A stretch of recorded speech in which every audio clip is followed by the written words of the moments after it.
Hello everybody, my name is Wes, and today we are looking at another Atozi video.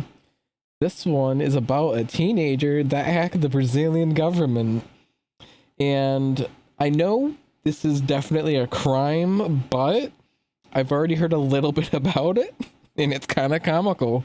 Let's get to that video. Please like, comment, subscribe. That would be amazing. Thank you guys very much. On the night Brazil won their second game in the World Cup, millions of Brazilians were woken up or had their celebrations interrupted by a maximum level emergency alert blasting through all their phones. And for a few moments, they assumed some catastrophe just happened. But as it turns out, no. There was no disaster, there was no attack, and there was no public safety emergency in the country at all. No, instead, authorities would later discover a hacker sent the alert. For those of you that aren't living in the US, for the US, we typically call those an Amber Alert. And yeah, damn, they got into that?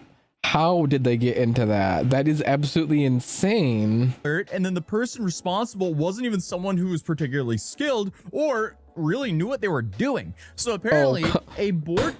Somebody has to get fired, because if this person actually didn't know what they were doing, security wasn't up to snuff. Like, one, hey, is password?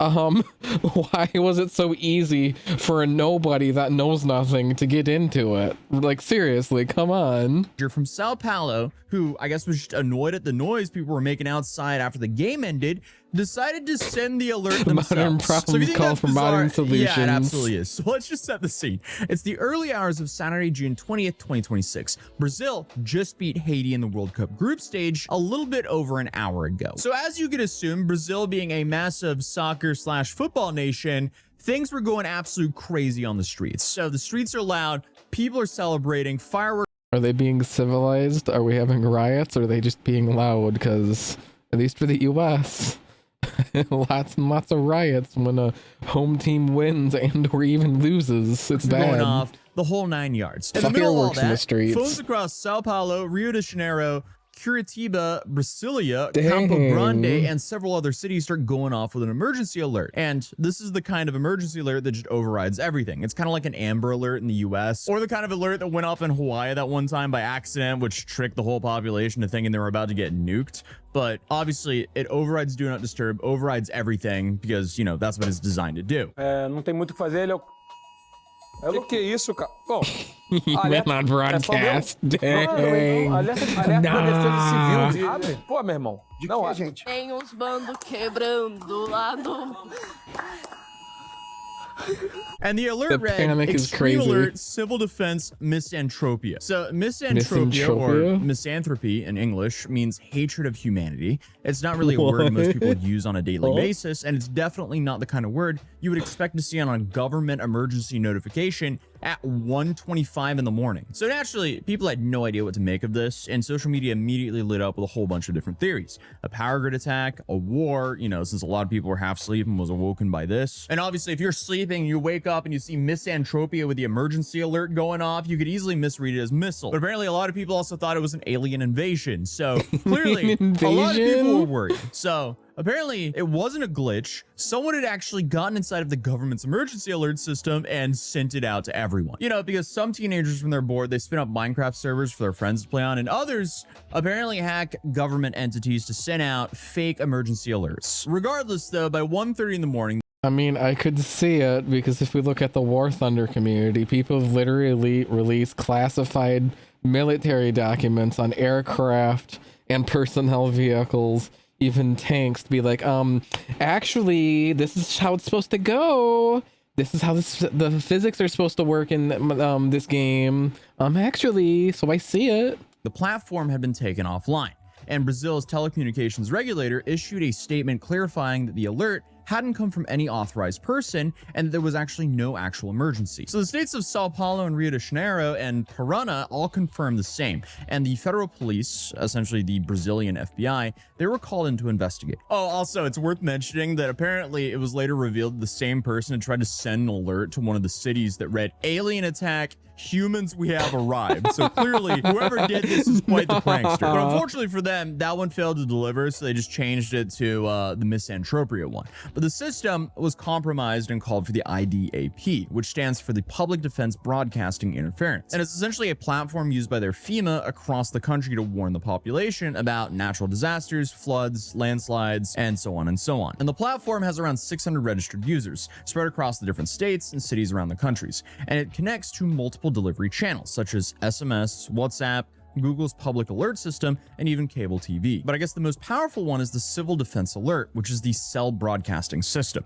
And this is the one that goes directly through the phone towers to every device in range and cannot be silenced. It also... You would think a competent government would have competent, I would say, cybersecurity to have this stuff locked away so some donkhead couldn't come through and be like, ooh, what's this? Let's be funny. But common sense is kind of missing nowadays, sadly. Oh well. Doesn't care if your phone is on Do Not Disturb or not. So essentially, like, if you're within a range of a tower that broadcasts it, your phone is getting it. And that's the part that got exploited on June 20th. Now, for context, if you're around in 2018, you might remember, obviously, what I mentioned earlier, the Hawaiian missile alert situation, where a government employee accidentally sent a real ballistic missile warning to the entire state of Hawaii during some routine drill. And during that time, people had like 38 minutes of genuine panic before a correction went out that there was no actual missile, just an insane interface mistake. So I guess there was like a 38-minute span where those billionaires who built all those like doomsday bunkers out in Hawaii were kind of like, oh, we're geniuses. This wasn't a massive waste of money. Obviously, I'm saying that without knowing what's going to happen in our future. Hopefully, we're all safe. But hey, I don't know. But regardless, what happened in Brazil on June 20th is that kind of stuff, except it wasn't an employee that accidentally pushed the wrong button. No, apparently it was some outside intruder who found a door that was supposed to be locked, but that door wasn't just unlocked, it wasn't even closed. Because when you hear government emergency system got hacked, you probably picture, I don't know, something like a team of people who made some sort of malware to get a whole bunch of information from people who worked in the government. But no, this is not what happened. No. There's no way that the door to access the system was just left open, not locked, let alone not buried within some sort of building.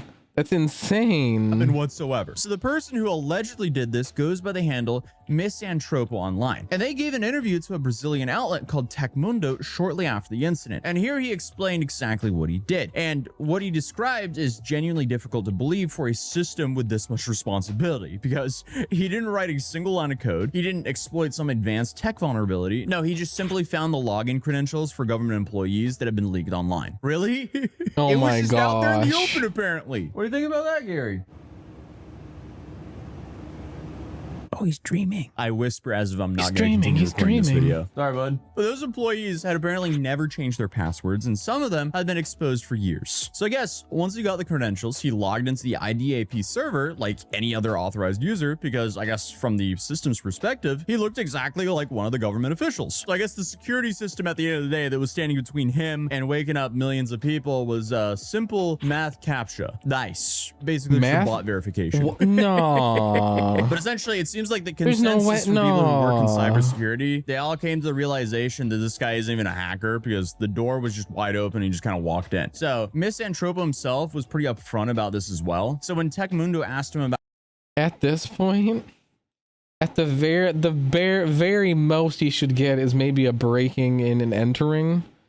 I'm sure tampered with government system, but I think it's the government's fault at this point, because even oh my gosh. How he found the credentials, he just said he looked them up in a data breach indexing site, and someone with enough time, I guess, could have found and used these passwords. And what makes this worse is he also claimed this wasn't even his first time accessing government systems in this way, because he'd also allegedly previously gotten into federal health registry platforms through the same method. All right, guys, we gotta tighten up the security a little bit here, because if yeah, this just a little bit. That, excuse me. with more malicious intentions could, There's and no that way. could be really bad. But in the immediate aftermath of the incident, while everyone was still trying to figure out what just happened, a separate guy showed up on social media claiming that he was actually the one behind it. And he was posting videos suggesting that he had done the whole thing, going full on bragging and I guess snitching on himself mode. And that's when people started paying attention to him. And that's also one of the reasons why I keep referring to them as they, because I actually don't know who's really behind this. But one thing I am pretty sure of though is this last guy, he definitely didn't do it because he was using this whole moment to promote his music. And apparently that's what pushed the real person. We're actually not even sure yet, but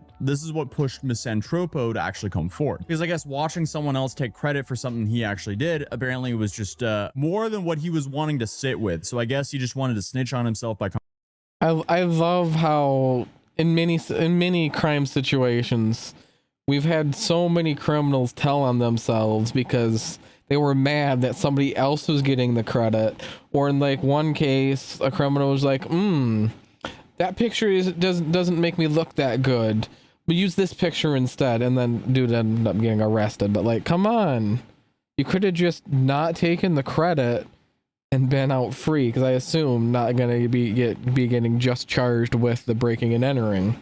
But that's just me. Come forward, or who knows, this could also be another cloud chaser. I don't know, it's hard to say. But regardless, he showed up on Twitter under the handle of Misanthropias and started posting what looked to be behind the scenes footage of the actual breach happening in real time. And his whole thing with this was stop LARPing as me. And these videos do show what appear to be someone navigating the IDAP interface directly, queuing up alerts and selecting regions and the whole thing. And I guess between that and how detailed his posts were, the internet pretty quickly landed on the conclusion of, oh, okay, this was actually the guy. But of course, in the process of, proving he was the one who actually did this, Misanthropo accidentally doxed himself. Because in the video he posted showing the alleged attack in action, he forgot to cut out his CapCut ID. CapCut is owned by TikTok. If your TikTok username or CapCut usernames out there, you bet they can find you. Those apps probably know more about yourself than what you do. But obviously, that's like the back end side. On the front end side, people immediately notice username and started tracing it back. And that's how they found this profile picture, which I'm gonna be very honest, I'm not sure if this is actually the guy or it's just some random e-boy. I also love like how everything just doesn't make sense whatsoever in this case. Like, why is it so easy to access a government platform, and why was it so easy to find the alleged hacker who got into the government platform? Brazil. Regardless, according to Tecmundo's reporting, Misanthropo appeared to be a minor, so potentially a high school teenager from Sao Paulo. This is in a group chat that surfaced later. He mentioned he expected to spend at most a month in Foundation Casa, which is essentially the Brazilian equivalent of juvenile detention. In quote, he says, first they'll arrest me for a month at Foundation Casa, but that's essentially a state institution exclusive of Sao Paulo for minors who've committed offenses. So essentially, he potentially doxed himself twice. Awesome. But then for the main thing, his motivation for all this, he told the interviewer that it was just because he was bored and he was just annoyed at people after the game ended. He was annoyed at the noise. He was annoyed at the fireworks. And he described this as the worst side of people coming out. Boohoo that people are celebrating their team won on a Friday night. I don't know. Whatever. Regardless, though, the federal police confirmed they are investigating, but haven't commented publicly beyond that. And in the following week of the incident, the government announced a set of changes to the alert system. So access would be restricted, VPN would now be required to log in, and a two-factor authentication would be implemented. I know I'm not like a cybersecurity major. I'm not even within cybersecurity. I literally was studying that stuff as of 2020. I graduated school early, so I never got to finish that. But common sense dictates everything Atosi just said they just implemented should have already been implemented from the get-go. But again, that's a strange concept called common sense. I very much understand that, and I am not stupid enough to believe that people got common sense, but like, hey, moving on. So thankfully Brazil caught up to that now. So on the bright side, all this was exploited by a alleged bored teenager instead of someone trying to do this for malicious intent. But the federal police investigation is probably still going on as of the time of the video, but no official charges has been announced. I just thought I'd share this interesting story that happened in Brazil. So other than that, if you're here, feel free to subscribe, drop a like if you enjoyed the video. Yes, go subscribe to Atosi. He makes some awesome content. And I wouldn't have seen like the full scope of the situation without him. I just saw bits and details online, I think Twitter or something. But like, oh my gosh. Not even an adult. Some bored, annoyed teen got into the system. quite literally, their new security measures should have been standard from the get-go. There's no arguing that. Anybody that does, there's something loopy with you. But either way, y'all have a wonderful night. Thanks for joining me. Join me again on Monday when I release another video on here, and I'll have another video on my VR channel. Please join me. Please subscribe. It'll help out a lot. I have huge plans for the future. Please join me in subscribing. Stay safe, everybody. Bye now.